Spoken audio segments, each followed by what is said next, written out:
14 апреля Государственное радио Канады провело интервью с Гульшен Хаджи, проживающей в Ванкувере вместе с дочерью, которая прибыла в Канаду из Восточного Туркестана в образовательных целях в 2016 году.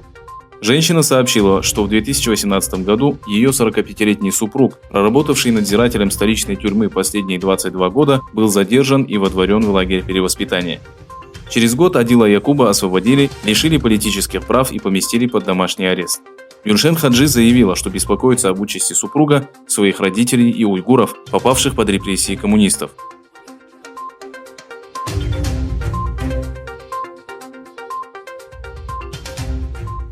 По сообщениям уйгурского информационного агентства, в четверг в 5 часов вечера в Москве погиб Акбар Анвар, являвшийся студентом столичного университета. По предварительной информации Министерства внутренних дел, студент выбросился с 12-го этажа учебного заведения. Акбар Анвар, отец которого является врачом, а мать работает преподавателем, был успешным студентом и готовился к завершению магистратуры. Предполагается, что Акбар Анвар, который не мог навестить своих родителей в течение последних 4 лет, был вынужден остаться в России из-за гонений и угроз китайских властей. В то время как иностранные студенты начали возвращаться на родину, студент из Урумчи предпочел остаться в университете. Правозащитники и представители уйгурской диаспоры не исключают того, что в суициде студента замешаны китайские спецслужбы.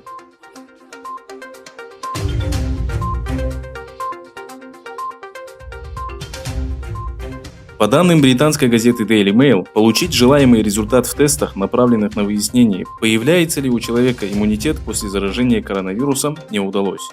Установлено, что испытания были проведены с использованием тестов 2 китайских компаний.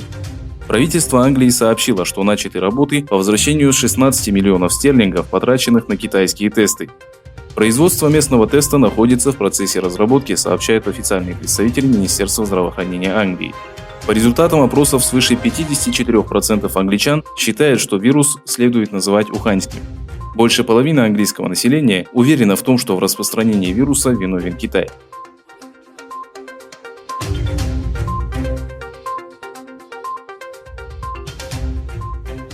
Эпидемия коронавируса, которая распространилась в Китае, Европе, а затем и в США, стала причиной гибели 30 тысяч американцев.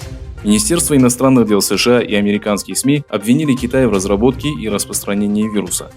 Цитируя представителей разведывательного управления США, CNN сообщила, что вероятнее всего китайские вирусологи не разрабатывали вирус как биологическое оружие, а проводили опыты и хранили образцы в ненадежных контейнерах, в результате чего сначала заразились сотрудники лаборатории, а затем и остальные китайцы.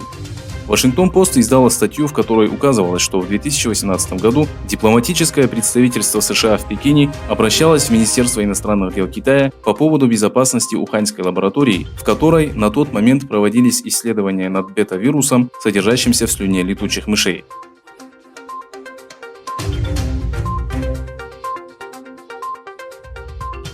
Войска признанного ООН правительства национального согласия Ливии начали военную операцию, в результате которой было захвачено свыше 100 ополченцев из отрядов генерала Хафтера. Центром боя стал город Терхун, известный как крепость халифы Хафтера и его солдат.